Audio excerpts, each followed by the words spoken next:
সুপ্রভাত বন্ধুরা, মটিস মামার ব্লগ ভিডিওতে আপনাদের সবাইকে স্বাগত। আশা করি আপনারা সবাই ভালো আছেন, আমিও খুব ভালো আছি। আজকে এক নতুন রেসিপি নিয়ে আপনাদের সামনে হাজির হয়ে গেছি। আজ বানাবো বাঁধাকপির দারুণ টেস্টি রেসিপি।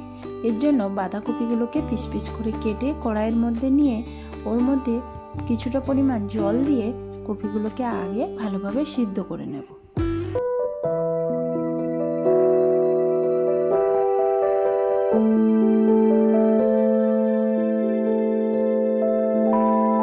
কপি সেদ্ধ হতে হতে 4-5টা টমেটো আমি পিস পিস করে কেটে ভালোভাবে ধুয়ে বীজগুলো ফেলে দেবো।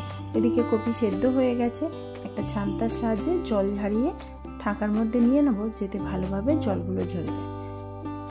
এদিকে কড়াই গরম হয়ে গেছে। কড়াইয়ের মধ্যে কিছুটা পরিমাণ তেল দিয়ে তেল গরম হয়ে গেলে ওর মধ্যে দিয়ে দেবো 1/2 টিস্পুন রসুন বাটা। রসুন বাটাটা ভালোভাবে ভাজা হয়ে গেলে দিয়ে দেবো কুচানো পেঁয়াজ আর দিয়ে দেবো আদা বাটা। পেঁয়াজ আর আদা ভালোভাবে ভাজা হয়ে গেলে দিয়ে দেবো টমেটোটা ভালোভাবে গলার জন্য দিয়ে দেবো 1 টিস্পুন লবণ।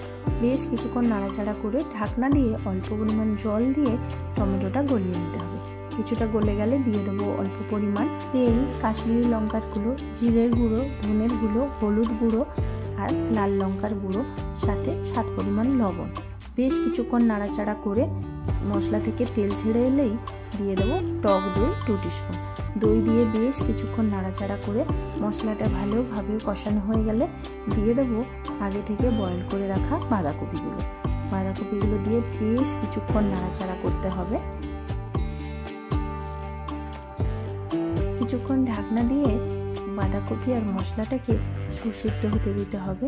ভালোভাবে সিদ্ধ হয়ে এলে এবং তরকারিটা মাখো মাখো হয়ে এলেই ওর মধ্যে বেশ কিছুটা ক্রিম আর সাথে 1 টিস্পুন বাটার দিয়ে নাড়াচাড়া করে নামিয়ে নিলেই তৈরি হয়ে যাবে অসাধারণ টেস্টি এই বাঁধাকপি রেসিপি। লাস্টে কাসুরি মেথি দিতে চাইলে দিতে পারেন, এতে টেস্টটা খুব ভালো। যারা এই রেসিপিটি একদমই ট্রাই করেননি, একবার ট্রাই করে দেখুন, সত্যি দারুণ টেস্টি খেতে। ওকে বন্ধুরা, টাটা, দেখা হচ্ছে নেক্সট ভিডিওতে। ভিডিওটি কেমন লেগেছে অবশ্যই কমেন্ট করে জানিও। ভালো লাগলে একটা লাইক করো, চ্যানেলটা সাবস্ক্রাইব করে পাশে থেকো।